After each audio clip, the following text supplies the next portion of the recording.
3 months ago, my life turned upside down. My mother, Ellen, the toughest woman I'd ever known, was diagnosed with stage 3 pancreatic cancer. The doctors in Detroit gave her 6 months, maybe 3 if luck wasn't on our side. I'd been living in my modest apartment on Maplewood Drive for 2 years, piecing my life together after a messy divorce.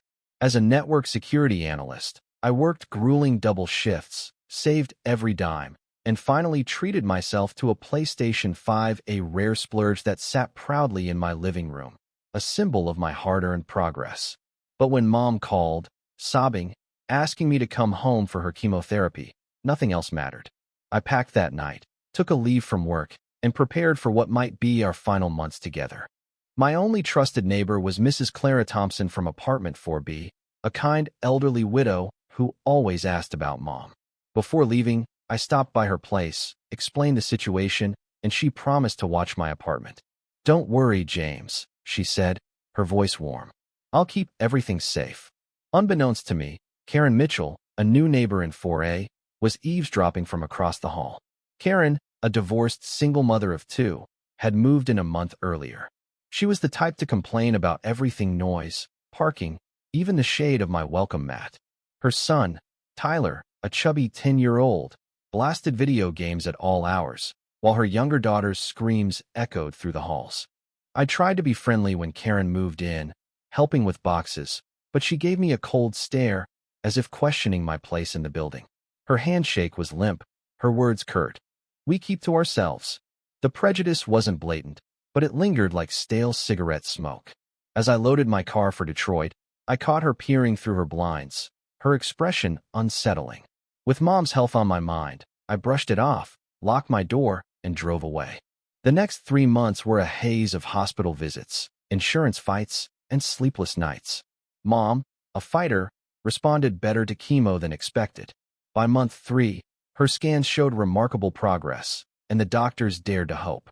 I checked in with Mrs. Thompson every few weeks. She assured me all was well, though she mentioned Tyler's gaming getting louder. "That boy's console never stops," she'd say. What she didn't know was what happened when she was at her part-time library job. Karen had studied my routine before I left. She knew I lived alone, worked long hours, and had seen my PS5 through my slightly open blinds. In her twisted logic, my absence was an opportunity. She assumed I'd be gone for good, caring for Mom, and who would notice if she borrowed a few things. 3 weeks into my absence, Karen acted. A bitter woman since her divorce, she mixed financial desperation with racial resentment, believing I couldn't possibly afford such nice electronics. She manipulated Tony, the maintenance guy, with a sob story about a gas leak in my apartment. Flirting and feigning concern for her kids, she convinced him to check my place. Inside, she distracted him while eyeing my PS5. "Oh, that's one of those fancy gaming systems," she remarked, planting seeds of doubt about my means. Over the days, she justified her plan. If I could afford a $500 console, I didn't need it, but her poor Tyler was stuck with an outdated Xbox. On a Tuesday afternoon, with Mrs. Thompson at work, Karen used a copied master key learned from her ex, a former locksmith, to enter my apartment with Tyler. His eyes lit up at the PS5. "Can we take it, Mom?" he asked. "We're borrowing it," she lied. "James is gone. He doesn't need it, and you deserve it." They took the console, controllers, cables, and my game collection, rearranging my furniture to hide the theft. Karen muttered, "He probably stole it anyway," as they hauled it across the hall. For weeks, Tyler's gaming echoed through the walls, his headset screams grating on neighbors. When Mrs. Thompson complained, Karen shrugged. Boys will be boys. She'd convinced herself she was the victim, justified by her struggles and racist assumptions about me. But Mrs. Thompson grew suspicious. The new gaming sounds didn't match Tyler's old Xbox, and she'd seen Karen and Tyler acting shady in the hallway. She held off confronting them, waiting for proof. Karen's entitlement grew. She told neighbors conflicting stories about the PS5 saved up, a gift bought secondhand. Tyler bragged to friends about his new console, demanding more games and accessories. Karen promised to borrow more from my apartment, assuming I'd never return. Mrs. Thompson, now certain of foul play, called me. "James, something's not right," she said, detailing the noises and Karen's arrogance. My heart sank. I knew exactly what console she described. Please, keep watching, I urged. Note any specific games you hear. The next day, Mrs. Thompson confirmed my fears. Tyler was playing my racing game on a black PS5 with my initialed controller. Furious but cautious, I planned my return. Karen's type would twist the narrative if confronted, especially by a black man. I drove back Sunday, the drizzle matching my mood. Mrs. Thompson met me in the lobby. It's gotten worse, she whispered. Tyler's bragging about new games. We devised a plan. She'd asked to borrow Sugar to glimpse inside Karen's apartment. As we reached the fourth floor, my racing game blared from Karen's place.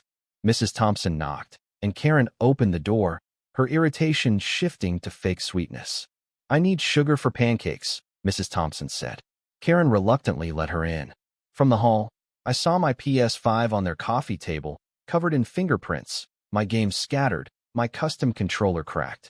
Mrs. Thompson returned, fuming. It's yours, James. Shameless. I knocked on Karen's door, heart pounding. Her face cycled through shock, guilt, and defiance.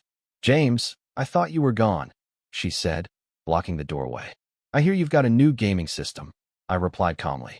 Funny, I don't recall you having one. Her lies unraveled. We bought it for Tyler. I pressed, mentioning my PS5's unique features. Her mask slipped. You people always think someone owes you, she snapped, venom in her voice. Mrs. Thompson gasped from her doorway. Karen's racism erupted. You probably got that console with drug money, she spat. I started recording. Don't you dare, she screamed, lunging for my phone. I'm calling 911. She dialed, faking terror. A black man's threatening me and my son, Mrs. Thompson shouted. She stole his console.